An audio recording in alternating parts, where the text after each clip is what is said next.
মীনাক্ষীর লাগানো চিঙ্গারিতে কুসুমের স্বপ্নের দুনিয়া এক নিমিষে ভেঙে চুরমার হয়ে গেল। হ্যাঁ বন্ধুরা, ভিডিওতে লাইক দিয়ে দেখতে থাকুন। যে মুহূর্তে কিনা এক স্বপ্নের দুনিয়া থেকে অবশেষে সেই গোটা রাত একসঙ্গে আয়ুষ এবং কুসুম কাটানো ওর পরবর্তীতে যখন কিনা আয়ুষ এবং কুসুম বাড়ি ফিরে আসে, ঠিক তার পর মুহূর্তেই বাড়ির চৌকটে দাঁড়ানো মাত্র ইন্দ্রাণী গাঙ্গুলি যখন কিনা আয়ুষকে বলতে থাকে যে দাঁড়াও আয়ুষ, কোনো মতেই আমার অনুমতি ছাড়া তুমি বাড়ির ভেতরে পা রাখবে না, এবং কুসুম তুমি তো ভুলেও রাখবে না। ঠিক সেই সময় কথা বলা মাত্র কুসুম যখন কিনা ভয় পেয়ে যায় এবং কুসুম ভাবতে থাকে যে কী ব্যাপার, কী হলো। ঠিক সেই সময় আয়ুষ বলতে থাকে যে মা কোনো মতে আবার জানতে পেরে গেল না তো, বাবা আবার এখনই মাকে সমস্ত কিছু বলে দেয়নি তো। ঠিক সেই সময় রাজশেখর গাঙ্গুলি যখন কিনা বলতে থাকে যে বিষয়টা তো আমিও বুঝতে পারছি না, হঠাৎ করে ইন্দ্রাণী এরকম করে রিয়াক্ট করছে কেন। ঠিক সেই সময় কথা বলা মাত্রই দীপালিকে যখন কিনা ইন্দ্রাণী গাঙ্গুলি বলতে থাকে যে দুধে আলতার থালাটা ও এই চৌকোটে রাখো ও দীপালি।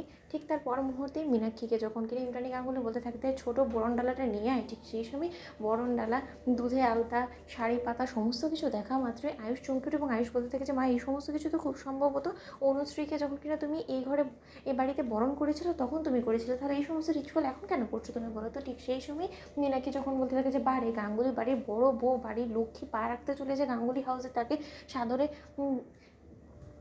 দিদি গ্রহণ করবেন না, সেটা কী করে হতে পারে বলতে আয়ুষ। ঠিক সেই সময় এই কথা বলা মাত্র কুসুম যখন কিনা ঘাবড়ে যায় এবং সেই মুহূর্তে ইন্দ্রাণী গাঙ্গুলিকে যখন কিনা আয়ুষ বলতে থাকে যে মা এই সমস্ত কথা কী বলছো বলো তো, কে ঘরের লক্ষ্মী, কে বা গাঙ্গুলি বাড়ির বড় বউ হতে চলেছে বলো। ঠিক সেই সময় ইন্দ্রাণী গাঙ্গুলি বলতে থাকে যে বারে আয়ুষ, তুমি এত তাড়াতাড়ি কী করে ভুলে যেতে পারো বলো তো, কাল গোটা রাত যার সঙ্গে তুমি ছিলে, যার সঙ্গে তুমি কুকীর্তিগুলো করে বেড়ালে, রামলীলা করলে, যার সঙ্গে কিনা তুমি এরকম ঘটা করে যাকে তুমি প্রপোজ করলে, যাকে প্রেম নিবেদন করলে, সেই সমস্ত কিছু তুমি ইতিমধ্যে ভুলে গেলে। এত তাড়াতাড়ি ভুলে যাওয়ার নাটক আমার সামনে করলে কী করে খাটবে বলো তো।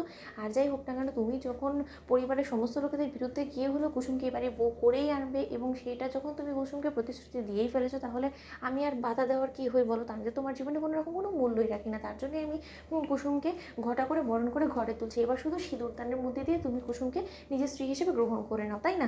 ঠিক সেই সময় রাজশেখর গাঙ্গুলি যখন বলতে থাকে যে ইন্দ্রাণী তুমি আমার কথাটা বোঝার চেষ্টা করো। ঠিক সেই সময় ইন্দ্রাণী যখন বলতে থাকে যে ও রাজ, তার মানে তুমি এই সম্পর্কে সমস্ত কিছু জানো, কিন্তু তুমি আমাকে অন্ধকারে রেখেছো। না না, তোমাদের বাবা ছেলে থেকে আমি এই জিনিসটা এক্সপেক্ট করতেই পারি, কারণ যেখানে কিনা কুসুম অলরেডি তোমাদের সমস্ত লোকেদেরকে আমাদের বিরুদ্ধে উস্কেই দিয়েছে, এবং তার থেকে বড় কথা আয়ুষ, তোমার জীবনের জন্য সব থেকে বড় সিদ্ধান্ত তো তুমি নিয়েই ফেলেছো। আমি ভেবেছিলাম যে আমার ছেলে হয়তো বা নিজের ভালোটা কোনো মতেই বুঝতে পারে না, তার মাকেই হয়তো বা তার প্রয়োজন পড়বে তার জীবনে এত বড় একটা সিদ্ধান্ত নেওয়ার জন্য, কিন্তু এখানে তো দেখতে পাচ্ছি যে না, তুমি অনেকটাই বড় হয়ে গেছো।